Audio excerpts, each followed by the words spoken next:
So I was there in a 2 up and 2 down house in Manchester, outside Manchester, in Ashton-under-Lyne, now known as the murder capital of the Northwest. We were the only one in the row with a bath, and people used to come around and say, "Can our Mary use your bath on Wednesday night, Drayton?" I couldn't live. I was making £7 a week before tax, £6.13 and 10 after tax.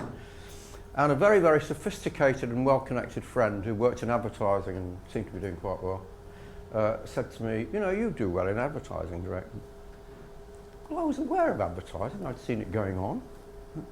I knew nothing about it. Nobody knows anything about it, including most of the people in advertising.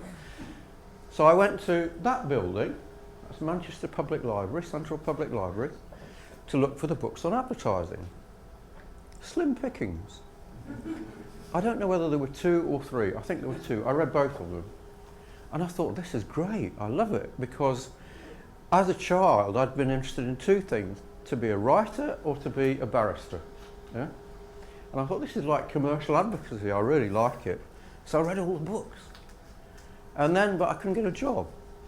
So I then took a course in advertising, an evening course, getting more and more desperate. I went to the tutor, who actually was the production manager of an advertising agency. I said, "I'm desperate for a job." And he said, "Well, I can't help you." He said, I'll introduce you to the head of the Manchester Publicity Association, Mr. Arthur Fasham." And I went to see Mr. Arthur Fasham.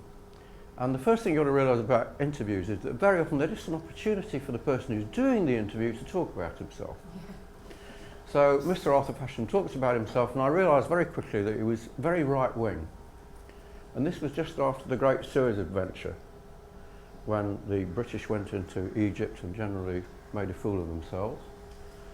And all the people on the right wing thought that it was a shame we'd had to leave Egypt, and all the people on the left wing, it was a shame we ever went there. But I realised what he was interested in, so I said, when I got an opportunity to slip it in, I said, it's a great shame that we had to leave Suez, I said. He said, "You're a very bright young man." And he got me an interview with a man in Liverpool. And I went to see the man in Liverpool, and he said, I said, "I want to be a copywriter." He said, "Oh, no, we don't hire copywriters just like that. You have to be a messenger boy," and and then eventually you might consider you for a job. And I said, "Well, I'm really desperate." And he said, "Well, that's right." He said, "Why should I give you a job?" And you know, I've interviewed a lot of people, and I see how people go about getting interviews, and very few of them ask themselves the question, if the man asked me why I should give him a job, do I have any intelligent reply other than the fact that I want one? Because every letter I've ever received from people saying I want a job says, "I want to work with you because I want this and I want that, and I don't give a shit." Yeah? So I said to this man, I said, "Number one, here are the reasons why I think you should employ me. Number one, I was brought up in a pub. And if you spend a lot of time with people who've been drinking a lot, you learn a lot about people. And as far as I can make out, the business you're in is about selling to people. And number two, I have a very wide range of general knowledge. And number three, I've been writing for the last 2.5 years in my job." So he said, "Tell me about your range of knowledge." And I said, "Well, it seems to me that in order to succeed in advertising, you need to have an interest in lots and lots of things." And he said, "Yes, I agree with you." He said, "What's the difference between the way a 2-stroke engine works and the way a 4-stroke engine works?" I cannot drive a car. I've worked for 10 of the world's most famous car brands. I can't drive.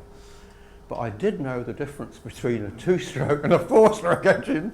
And I told him, and he said, what's the Plymouth Evening newspaper? I got it wrong. And he asked me about tank. He said, "You do know a lot. I think I'll give you a job. How much are you getting paid?" £7 a week, £6.13 and 10 a week. He said, "OK, we'll pay you £7 a week." I said, "I can't bloody live." I said, "I've got to come from outside Manchester to here." He was in Liverpool, into Manchester to Liverpool every day. He said, "Right, we'll give you £9 a week." And that's how I got into advertising.